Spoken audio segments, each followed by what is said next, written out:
Yeah, we're about to go live on the air. Oh, now. You ready, Bo? I can't wait, man. All right. It's gonna be a good show. It's gonna be a good show. It's gonna be a good show. We got our pastor here, Pastor Bell. We got the family here. Probably Give got them support. Pastor bless the mics. Well, I say a prayer. It's gonna be a live show today, Pastor. It's gonna be an all the way live show today. Mr. Handy, you ready, Mr. Handy? You can't hear.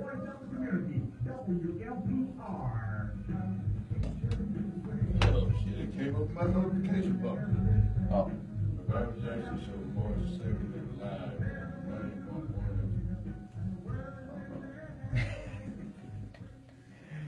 Good evening, everyone. Welcome to the Reviving Mississippi Show. I'm your host, Dekeither Stamps. We got our co-host here, Mr. MacArthur Epps. How's it going, brother? What's going on, man? Oh man, working hard, trying to save our people. Oh, that's good stuff, good stuff. We also got a good pastor here, Pastor Bell. How you doing, sir? Doing well. How are you guys? Well, welcome to the show. Thank you. We got a great show lined up for you, ladies and gentlemen.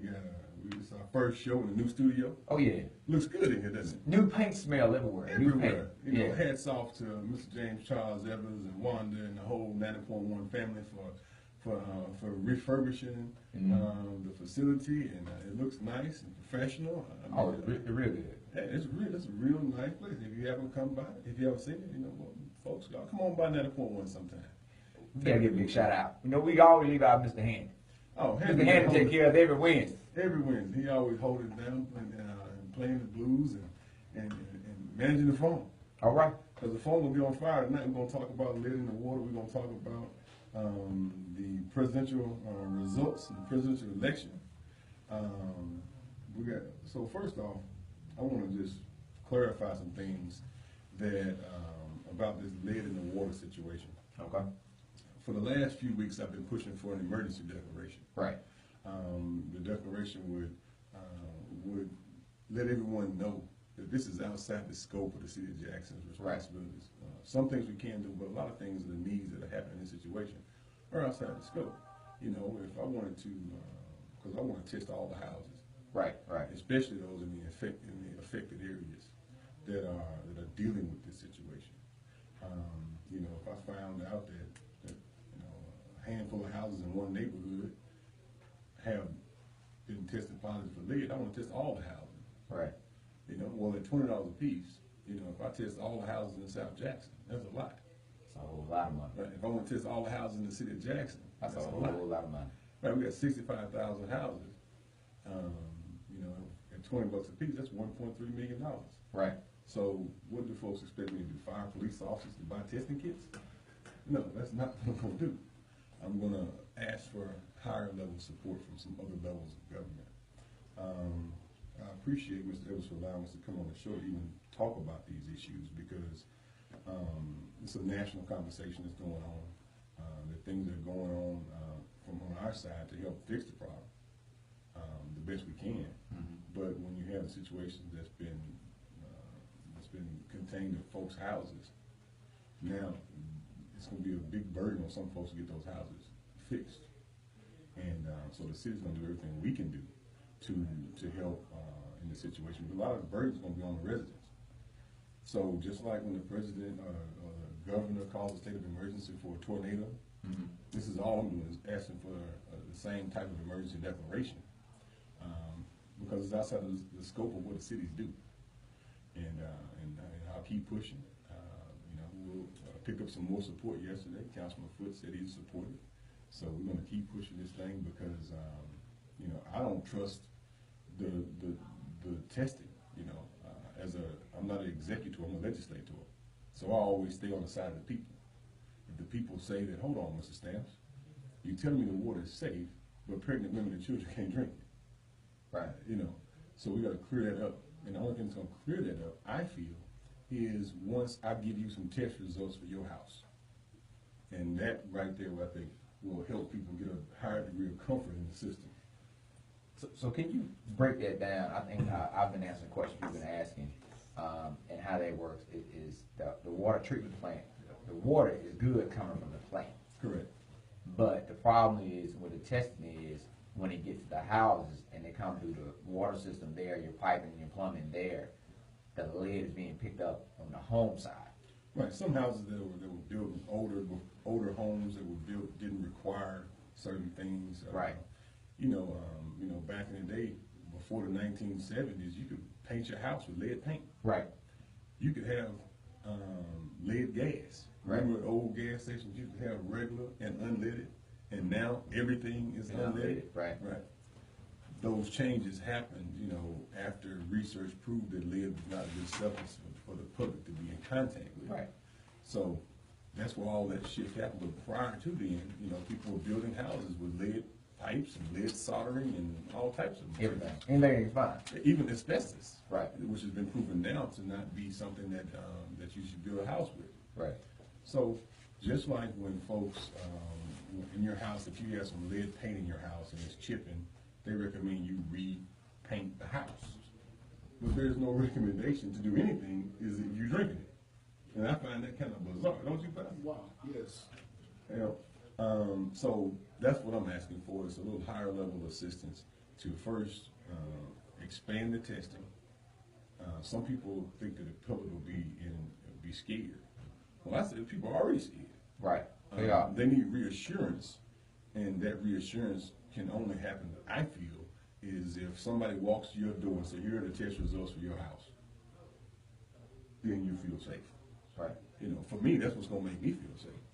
Yeah. And so, so that's what I'm gonna continue to push for and get some assistance from USDA, Housing and Urban Development, Health and Human Services, and several of these other federal agencies. And, as always, I'm real skeptical of the state of Mississippi anyway. Anyway, it's the same institution, maybe not the same department, but the same institution that that underfunds your education system, doesn't want to expand Medicaid, so thousands of people won't have access to health care, restrict voting rights and several other things. Did they even test the state? Did they test the state, like state buildings? I mean, the question, and those are real questions, because you're looking at buildings that have been built, or homes that have been built before 1980. Right. So you're ensuring the safety not only of your citizens, but also of your employees. Right. So were the state buildings that fall inside the city of Jackson, were they tested? I don't know how to answer that question. Because it's a real question, because like you're saying again, it's showing it on the city side. It's not coming from the water treatment facility. It's coming from the piping that's connected to the buildings and the homes. Right. So are they even ensuring the safety of the folks that actually work for them that's doing the testing? All those things are the questions that I have. But I do want to give a phone number out. Okay. The Mississippi Department of Health, Public Health Laboratory, the telephone number to request that your house be tested is 601-576-7582. That's 601-576-7582. And that's to get your house tested so that you can be comfortable in these things. Okay. And I do want to tell the folks that's tuning in live on Facebook, this is our first show on that's streaming live on Facebook. So Right. I do appreciate those who are tuning in, who are also commenting in this regard. I see Pastor C.J. Rhodes and several other folks are tuned in. So I do appreciate y'all for tuning in to the Reviving Mississippi show. So so that's what's going on with the lead issue. I posted an interesting video yesterday, man. Oh, you Oh, did? we had a caller here. Okay. Hello, caller. You're live on the show. What's your question or comment? Hello, Kevin, Stan, thank you, because this is Cat Man. What's going on, Cat Man? Now, said that water, the problem is with the pipes in the house and from the street. How far back this has to go before you be in danger? These houses were built in a certain year. If so, can you tell us the year that we should look for, or how far back one should go in order for the pipes to be tested, so we can be free and ensure that there's no lead in the water? Okay. Well, that's a great question, Cat Man. For what I know right now, turn your radio down, Cat Man. Okay, you cut them off. For what I know now, houses that were built prior to 1970 have a high probability that they were built with some of these other types of substances, like asbestos and different types of plumbing. Now, some of them don't. Like a lot of folks in the poor neighborhoods use PVC, Right. right? Because it's a cheaper substance to use. So because that cheaper substance doesn't have this situation. So it really depends on not just the age of the plumbing or the house, but the materials that were used. So if you got PVC pipes in your house, this is not an issue for you. Right. But if you have metal pipes in your house, this could possibly be an issue. Like I said, I'm not trying to make people scared, but I am trying to make people aware that there is a situation, and I'm trying to call on higher level support to meet the need that some of these folks have. You got some thoughts about that, Pastor? Yes, well, one of the things that I'm liking what's going on actually now is creating awareness. Like you stated, that you're not trying to put the state or the city in fear, but you're just trying to create an awareness that if it is a problem, that we address the problem, that you're giving them some remedies that that we can go about without, so we can erase that fear. And this is one of the good things that radio and social media is doing, is actually bringing awareness to the city of Jackson that we can actually help remedy this problem before it turns into a Flint, Michigan issue. Right, I like to nip it in the bud. Let's get this call. Hello, caller. Welcome to the show. How y'all doing this evening? Hey, brother. Listen, I was trying to find out, you don't have any underwriters for your particular show, do you? We definitely need some. My wife talked about that the other night. Uh-oh. Okay, you got my number, get my name. I want to underwrite this show. I can make that contribution. Okay. Also, I was listening to everything as it relates to the lead in the water, and I see your position that you want to take a preemptive move before the lead situation becomes widespread. And that's why we're in the situation we're in now with the city of Jackson, because they just keep kicking the can down the road and putting it off, till we get in a situation where we're forced to move. If there's anything we can do in order to curtail the water having a problem, we need to do that. It's better to spend $1.5 million than have to spend $500 million. You're correct. So, go right ahead. No, I said you are correct. I will amen in your sentence.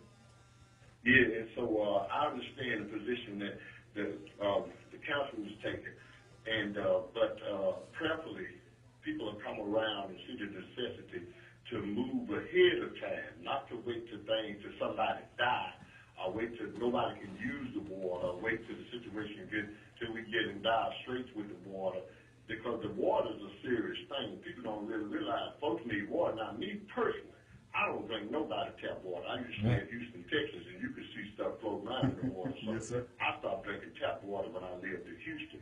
But the water situation needs to be addressed forthwith before it becomes a problem.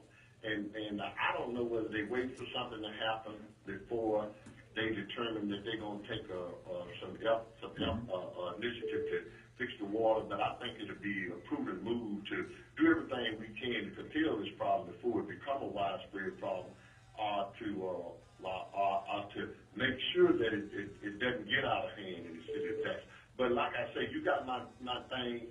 I put my email address on Councilman Stamp's website, and they can contact me. Let me underwrite the program. I may not be able to do nothing, but I would be able to do that, because I want to see this program stay on there, and I want to see it grow, and I want to see you guys continue to do the good work you can do. I don't just want to be a person that gives lip service. And then I heard, I'm going to say this, I'm going to get off the thing. Guy called in and requested that Councilman Stamps would address an issue, and I appreciate his candor, and I appreciate his diplomacy in the way he expressed to the gentleman that he can only do so much. And it's time for us to step up and help out and stop sitting back and wait for our officials and our leaders to do everything, and we're not giving them any support. So I want to boast of my support. You got me on ID, so do what is necessary to get me the necessary information, and let's see, can we underwrite this program, and we can expand the program, and we can expand the efforts overall by you guys to continue to disseminate this information and to work for this community, because this is something that we really need. Y'all have a good evening. Thanks a lot, brother. I really appreciate all the comments. Yeah. Hello, caller. Welcome to the show. Hello, caller. You on there? Hello? Hey, you on there?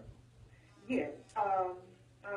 This is Silky. Hey, I Silky. would just like to thank you, Mr. sense for looking out for us here in Jackson and reference to this water thing. Because if it had been you all, we still would not know nothing. So I just like to salute you. You done a wonderful job. And well, I appreciate you, Sylvia. Hats off to you, baby. Thank you, Sylvia. Thank you, love. Bye-bye. And as always, everyone, we just try to do the best we can with what we got, and try to keep folks informed. I ain't got nothing to hide in this whole situation. I just got to know how to solve the problem that's outside the scope of the city's deal. So, hello, caller. Welcome to the show.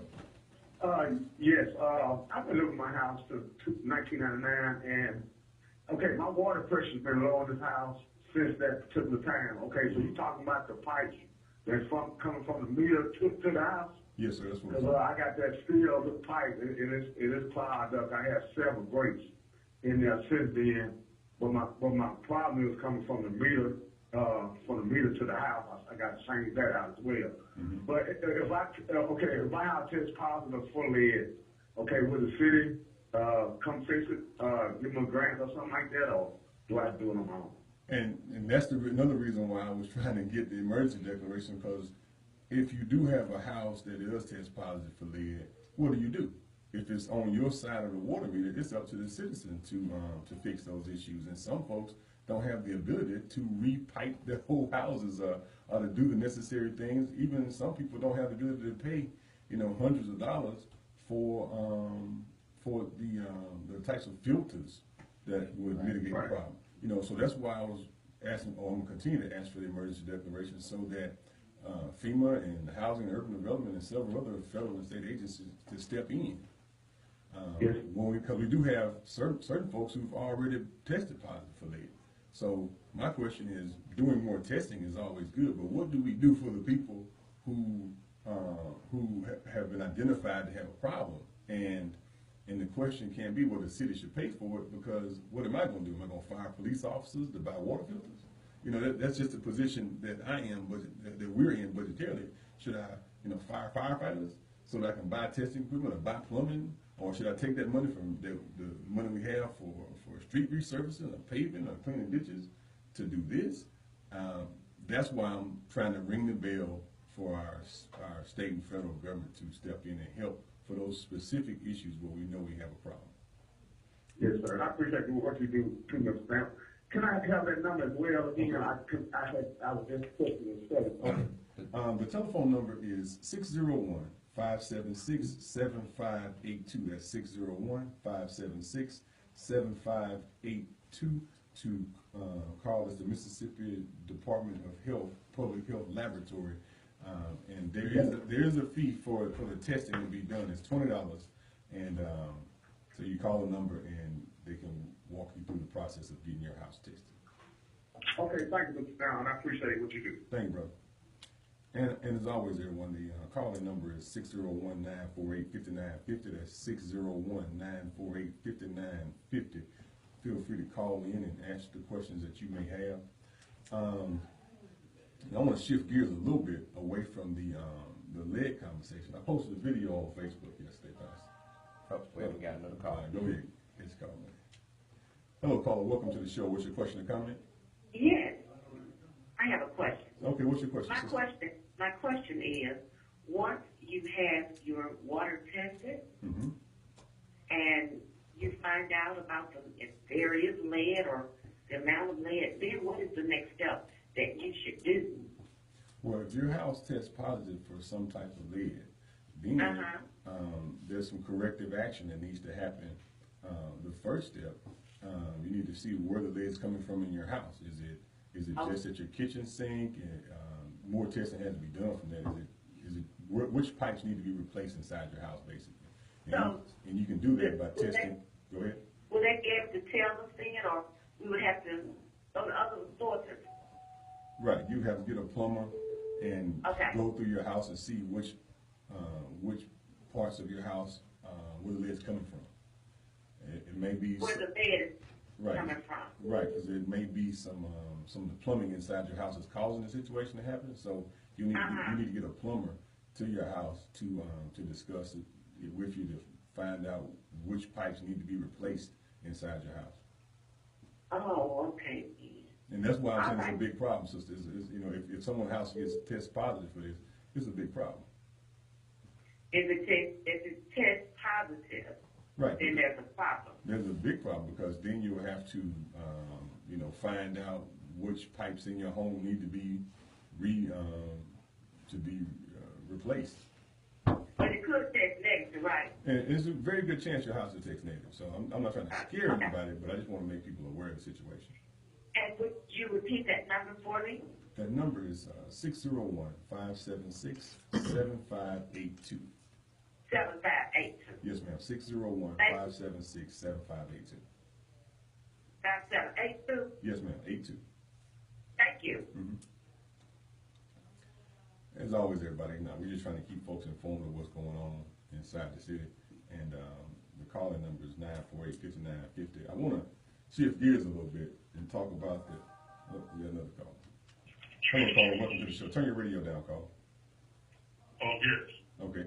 You're on the show. Okay, hey, yeah, I'm calling. I don't know, I got in the car. I don't know what you previously talked about, but I was going to just make reference to the potholes. Okay. And I've seen some work done on the potholes. I just wondered, how is it that you can't repave the whole street or pave a portion of the street versus just kind of fill in the potholes? Because I don't know, if you do that, you're only just doing it as a temporary fix. And I was going to say, if you're coming off County Line Road, that's the county line, you can take a left on Pat Orchard and go back to Ridgeland, or you can take a right on Pat Orchard and go back to Jackson. On both sides of County Line Road, one side says welcome to Ridgeland, and the other side says welcome to Jackson. And if you turn on Pat Orchard, off of County Line where it says welcome to Jackson, there's a difference in the roads. As soon as you turn off of County Line Road, the roads are just like get a hold every 2 seconds. If you take it up and go back to Ridgeland, it's just smooth. So I wonder if you can pave the streets versus just patch them up and you avoid the problem as going back several years later doing the same thing all over again. Thank you. Okay.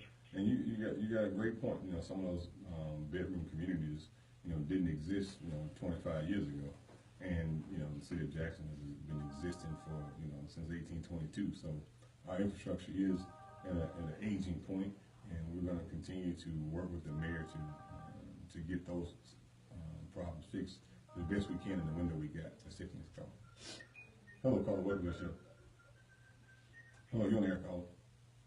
I'm right here, Council Staff. How you doing? I will ask a question. If your house been repiped, you got all PVC pipe in your house, and you have redid your whole house again, and lead and you're still in your house, what could that lead be coming from? Now, so that's an actual situation that you're having, brother? Yeah, there's nothing, the house been repiped, so they saying old pipe is in your house, that you may have lead. So if you have already put all the way through your house, PVC pipes, from the street to your house, then what is the lead coming from? This number that you're calling in from, can I call you back at this number? Yes, sir. Okay. I don't have an answer to that question, but I will, that's a great question. I want to get some more data on that specific situation. And that's what I'm talking about. And the more that you test and bring some higher levels of government in, then the more we can start to look at these situations and trying to find solutions for folks. And again, we're going to keep pushing the ball down the road, trying to get some movement on this item. I know yesterday I posted a video on Facebook, and a lot of folks kind of started talking about it. Yeah, right. Yeah. It was in relation to the presidential election. I was talking about black folks are voting and voting and voting.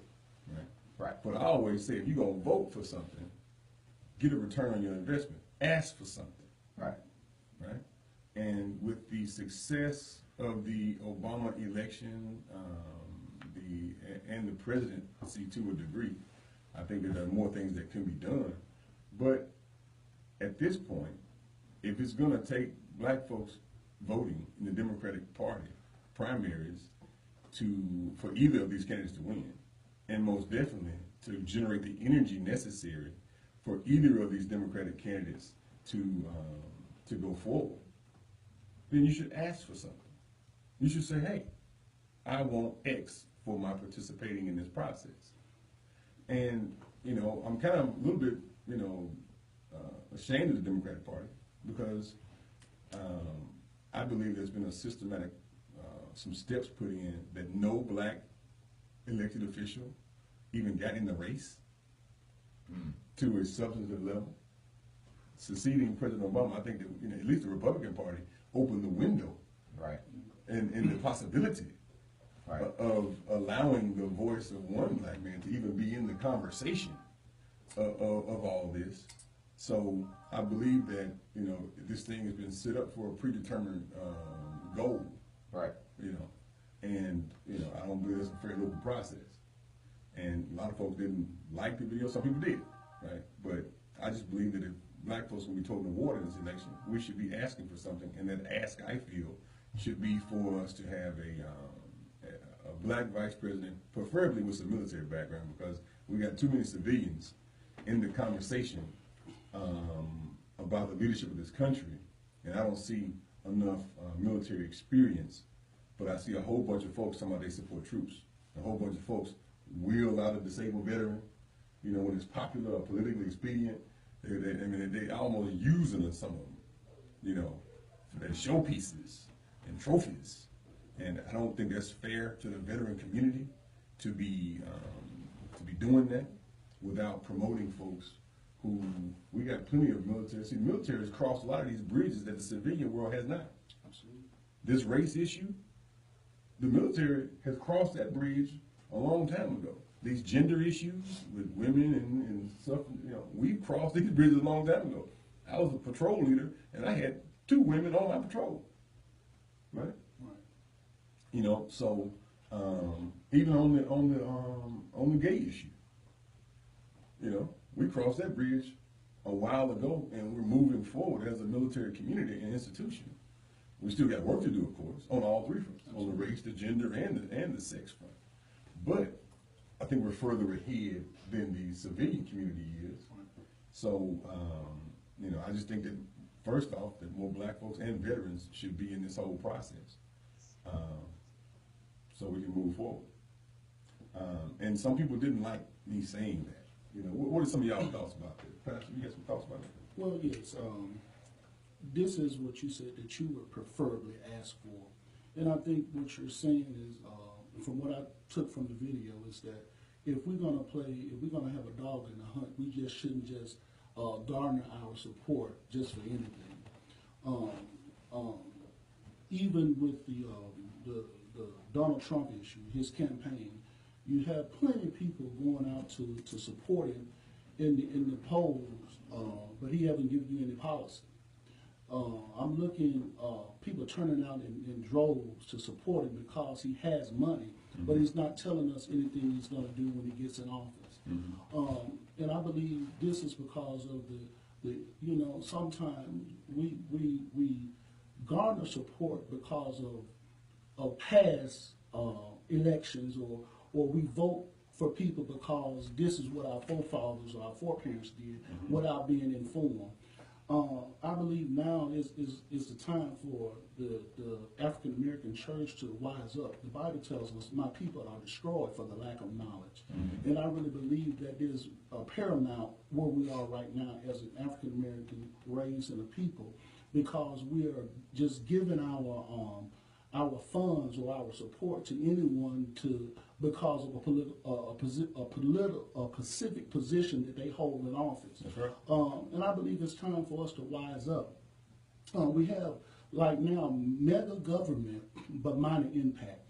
It's sad that we're talking today about water, the most abundant resource on the planet, but this is something that we have to talk about in 2016. That's right. And we're talking about something that as if we're a third world country. And it's sad that we're, as Americans, just like you said some months ago, that this is not a black or white issue, this is not a red or blue issue, this is a people issue. That's right. And if we actually say that we're Christians and that we a place of love, because we are in Mississippi, which is the Bible Belt, we shouldn't have an issue